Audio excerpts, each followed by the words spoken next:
Now, in what has tonight been called a landmark decision, the NHS in England will no longer prescribe puberty blockers at gender identity clinics for children.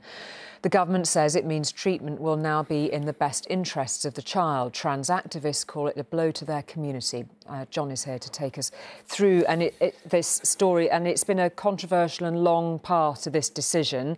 Why now? Take us through it. Well, look, of all the battles over identity which so divide us at the moment, this trans question, what makes us men, what makes us women, is the most ferociously fought of all.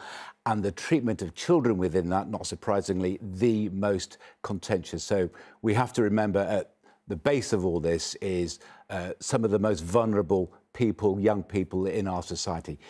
Look, let's start with one fact which isn't contested. Puberty blockers do exactly what they say they do.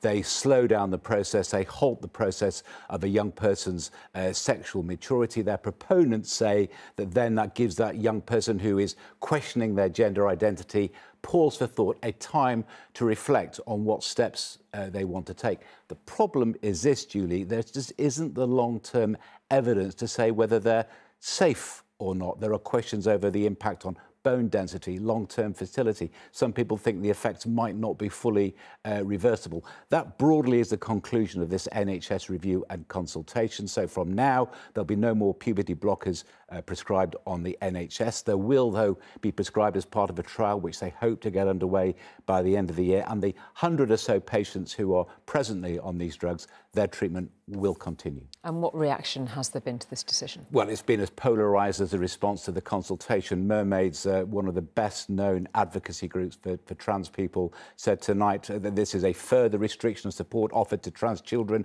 and the NHS, which is failing trans youth. What it certainly is, Julie, is part of a much wider rethink of the way trans children are being treated. The Tavistock clinic where these drugs have been prescribed, that closes at the end of this month. There'll be 2 new clinics in the north and the south. There'll be a much bigger focus on what they call holistic approach.